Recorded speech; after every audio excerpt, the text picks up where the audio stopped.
केंद्र सरकार ने देश में जाति जनगणना कराने का फैसला लिया है। इस फैसले पर बबनराव तायवाडे ने अपनी प्रतिक्रिया दी है। देखते हैं उन्होंने क्या कहा।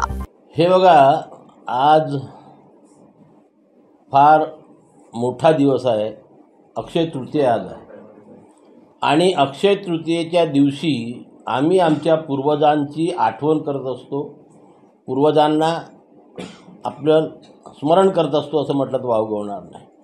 आणि आपल्या सर्वांना माहीत आहे की राष्ट्रीय ओबीसी महासंघ हा या देशामध्ये बहुजनांकरता ज्या ज्या महान पुरुषांनी काम केलेलं आहे त्यांच्या कार्यावर आणि कर्तृत्वावरती विश्वास ठेवून हे राष्ट्रीय ओबीसी महासंघाचं काम करत असते आणि आजच्या दिवशी त्या सर्वांना आठवण करावी लागते।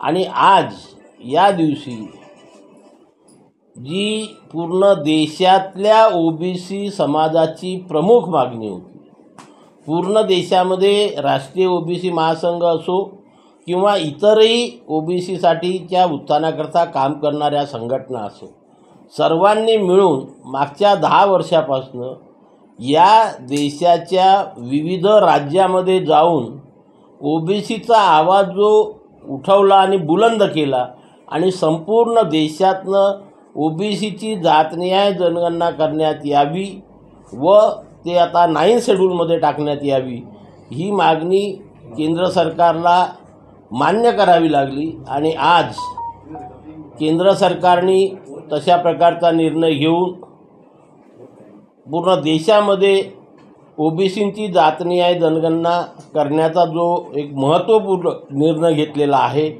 तो खरंच या देशातील संपूर्ण ओबीसी समाजाला दिलासा देणारा आहे, न्याय देणारा आहे म्हटलं तर वावगं होणार नाही।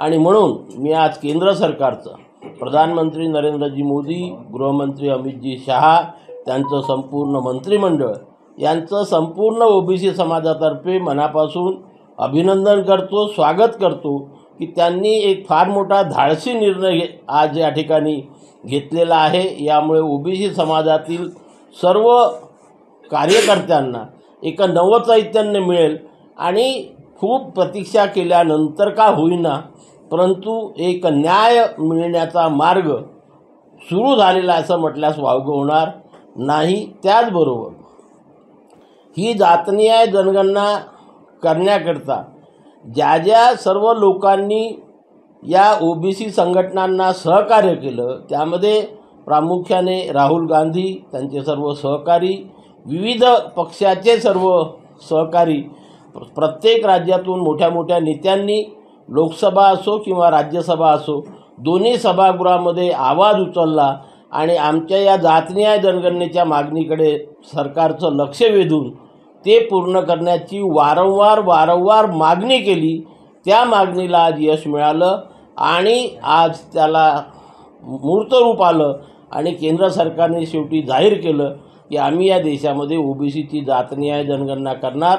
म्हणून मी आपल्या माध्यमातून पुनश्च एकदा या देशाचे प्रधानमंत्री नरेंद्रजी मोदी, गृहमंत्री अमितजी शहा आणि त्यांचं संपूर्ण मंत्रिमंडळ यांचं संपूर्ण ओबीसी समाजातर्फे मनपूर्वक अभिनंदन करतो, स्वागत करतो।